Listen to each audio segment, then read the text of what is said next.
Hello student, ये जो मैं वीडियो लेके आ रहा हूँ ये राउल्ट के नियम के अकॉर्डिंग जो द्रव विलयन के लिए वाष्पदाब तथा मोल भिन्न में ग्राफ खींचा गया था उसके लिए लेके आ रहा हूँ।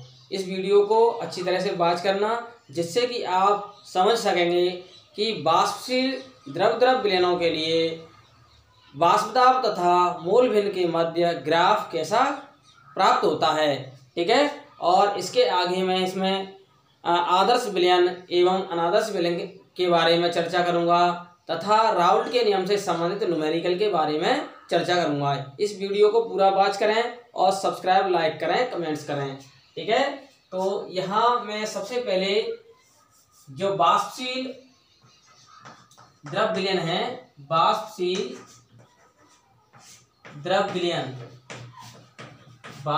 द्रव विलयन के लिए राउल्ट के नियमानुसार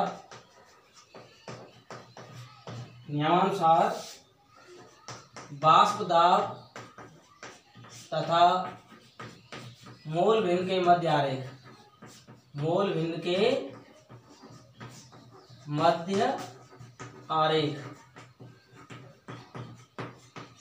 ठीक है।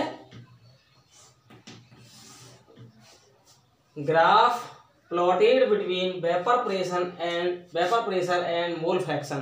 Graph plotted between vapour pressure and mole fraction according to Raoult's law of volatile liquid solution। According to Raoult's law of volatile liquid solution। ठीक है, graph plotted between vapour pressure and mole fraction according to Raoult's law for volatile liquid solution।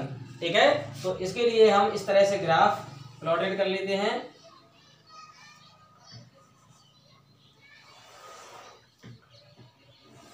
और ये जो graph है ये वाष्पदाब vapour pressure तथा मोल भिन्न के मध्य ग्राफ खींचा गया है। वाष्पदाब तथा मोल भिन्न के मध्य ये ग्राफ खींचा गया है। ठीक है, इसमें हम चर्चा कर लेते हैं कि एक पात्र में सबसे पहले प्रथम अवयव जो लिया जाएगा वो कम मात्रा में होगा। प्रथम अवयव कम मात्रा में होगा तथा उसमें जो दूसरा अवयव द्वितीय अवयव मिलाया जाएगा, द्वितीय अवयव वो यहाँ ज्यादा वाष्पशील होगा। प्रथम अवयव कम वाष्पशील और जो द्वितीय अवयव है वो ज्यादा वाष्पशील होगा।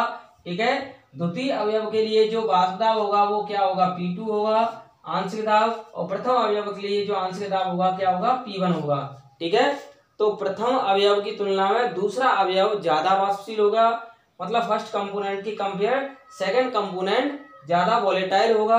ठीक है, तो ध्यान रखेंगे उसके लिए जो ग्राफ आएगा फर्स्ट अवयव के लिए तो x1 मानते हैं, फर्स्ट अवयव प्रथम अवयव के लिए मोल भिन्न x1।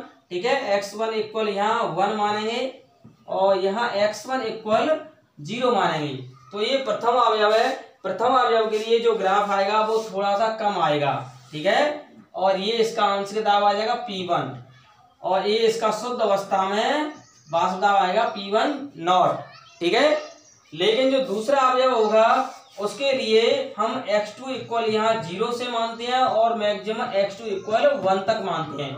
ये दूसरा अवयव जो है ज्यादा वाष्पशील होगा, इसके लिए ग्राफ थोड़ा सा ऊंचा आएगा। ठीक है, और इसके लिए शुद्ध अवस्था में जो वाष्पदाब होगा वो P2 0 होगा और आंशिक दाब क्या होगा, P1 होगा। ठीक है, according to Raoult's law P1 equal क्या होगा, P1 नॉट x1 और according to Raoult's law P2 equal क्या होगा, P2 नॉट x2। ठीक है, तो ये देखें जो फर्स्ट अवयव है वो कम वाष्पशील है और दूसरा अवयव ज्यादा वाष्पशील है। ज्यादा वाष्पशील के लिए हम देखेंगे तो ये ग्राफ ऊपर की ओर आएगा। किसकी ओर आएगा, ऊपर की ओर। तो ज्यादा वाष्पशील यानी यहाँ पर x2 बराबर 0 है, जो दूसरा अवयव है उसकी मोल फ्रैक्शन 0 है, तो 0 से लेकर के मैक्सिमम x2 इक्वल 1 तक मानेंगे तो ये थोड़ा सा ऊंचा ग्राफ आएगा। ठीक है, और इसके लिए आंशिक दाब P2 होगा और P2 बराबर P2 naught X2A according to Raoult's law के अकॉर्डिंग आ जाएगा। ऐसे ही प्रथम अवयव जो है, जो कंटेनर में भरा हुआ है, वो कम मात्रा में होता है, कम वाष्पशील होता है, तो उसके लिए x1 इक्वल 0 से स्टार्ट करेंगे, x1 इक्वल 1 तक मैक्सिमम आएगा यहाँ, ठीक है। लेकिन ये ग्राफ थोड़ा सा कम आएगा क्योंकि कम वाष्पशील है, और दूसरा जो घटक है वो बाहर से मिला गया, वो ज्यादा वाष्पशील है, उसके लिए थोड़ा सा ऊंचा आएगा, ठीक है। दोनों को मिलाएंगे तो इस तरह से ये P टोटल आ जाएगा, P total equal P1 plus P2, दोनों के आंशिक दाबों के योग के बराबर इसका मान आ जाएगा, ठीक है। तो इस तरह से ये ग्राफ आता है, ये आदर्श विलयन के लिए भी माना जाएगा, यह आरेख आदर्श विलयन के लिए भी होगा, और ये जो आरेख है वाष्पशील द्रव विलयन के लिए राउल्ट के नियम के अनुसार वाष्प दाब तथा मोल भिन्न के मध्य आरेख है, ठीक है। ध्यान रखें P2 0 और P1 0, यानी P1 नॉट और P2 नॉट, ये दोनों ही शुद्ध अवस्था प्रथम तथा द्वितीय अवयव के लिए वाष्प दाब हैं, ठीक है।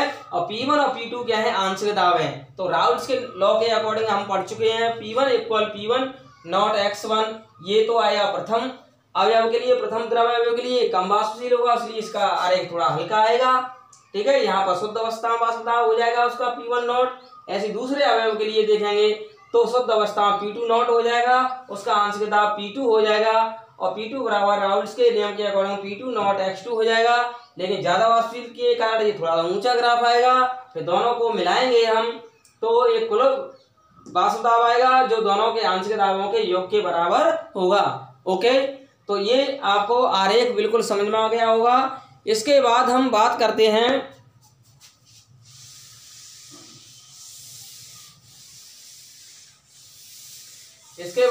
करेंगे हम कि द्रव विलयन में एवं वाष्प प्रावस्था में हमें संघटन निकालना है तो किस प्रकार निकालेंगे, ठीक है। द्रव अवस्था में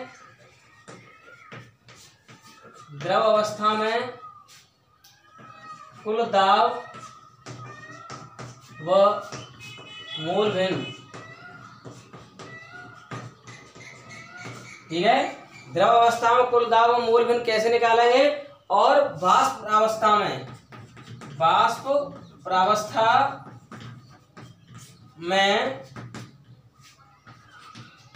आंशिक दाब व मोल भिन्न किस प्रकार से ज्ञात करेंगे, ये टॉपिक पढ़ते हैं। तो द्रव अवस्था में कुल दाब ज्ञात करने के लिए राउल्ट्स के लॉ के according P total equal P1 not plus X2 P2 not minus P1 not, इससे हम कुल दाब ज्ञात कर लेंगे। क्या ज्ञात कर लेंगे, कुल दाब। इस फॉर्मूला के अकॉर्डिंग कुल दाब ज्ञात कर लेंगे, जहां पर P1 नॉट और P2 नॉट है प्रथम और द्वितीय अवयव के लिए शुद्ध अवस्था में वाष्प दाब होंगे, और X2 द्वितीय अवयव के लिए क्या होगा, मोल भिन्न होगा, तो प्रथम अवयव की मोल भिन्न निकल आएगी। अगर इस सूत्र में P टोटल का वैल्यू निकल आता है, या P टोटल और P1 नॉट P2 नॉट दिए रखे होते हैं, तो X2 का वैल्यू कैलकुलेट हो जाएगा। तो X2 वैल्यू कैलकुलेट हो जाएगा तो 1 माइनस X2 फॉर्मूला से X1 का वैल्यू कैलकुलेट कर लेंगे, ठीक है। अगर ये P टोटल और P1 नॉट P2 नॉट ये सब दे रखे हो मान, तो X2 का वैल्यू कैलकुलेट हो जाएगा, जो द्रवावस्था में क्या होगा, मोल भिन्न होगा। ऐसे ही 1 माइनस X2 से X1 का वैल्यू निकल जाएगा, तो द्रव अवस्था में मोल भिन्न निकल जाएगा, और कुल दाब भी इस सूत्र से निकाल लेंगे। लेकिन जब वाष्प अवस्था में आंशिक दाब मोल भिन्न की बात करते हैं, तो हम राउल्ट्स के लॉ के according P1 equal P1 naught X1 formula से हम निकालेंगे। किससे निकालेंगे, P1 का value P1 equal P1 naught X1 से निकालेंगे, ओके। ऐसे ही P2 equal P2 not X2 के फॉर्मूला से हम निकालेंगे ये। तो दोनों ही P1 और P2 जब कैलकुलेट हो जाएंगे तो हम इनको जोड़ लेंगे, तो वो वास्तव में P टोटल के इक्वल आएगा, ओके। अब बात करते हैं कि मोल भिन्न कैसे निकालेंगे। तो मोल भिन्न निकालने का प्रथम अवयव के लिए Y1 इक्वल प्रथम अवयव का आंशिक दाब तथा कुल दाब, ठीक है। इससे हम पहले अवयव का वाष्प अवस्था में क्या निकाल लेंगे, मोल भिन्न निकाल लेंगे।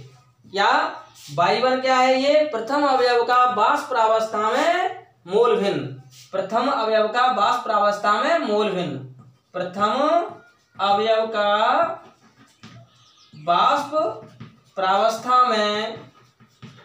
वाष्पावस्था में मोल भिन्न है।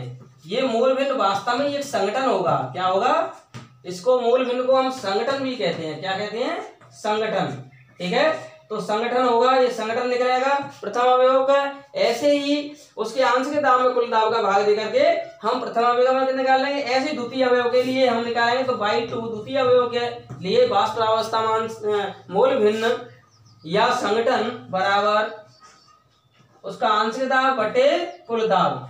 ठीक है, तो इस तरह से वाष्पावस्था में हम क्या निकाल लेंगे, ये हम मोल भिन्न या संगठन निकाल लेंगे और इस तरह से इस पर हम बेस्ड न्यूमेरिकल भी सॉल्व कर सकते हैं। ठीक है, तो ये इतना पढ़िए, फिर आगे हम न्यूमेरिकल लेके आएंगे।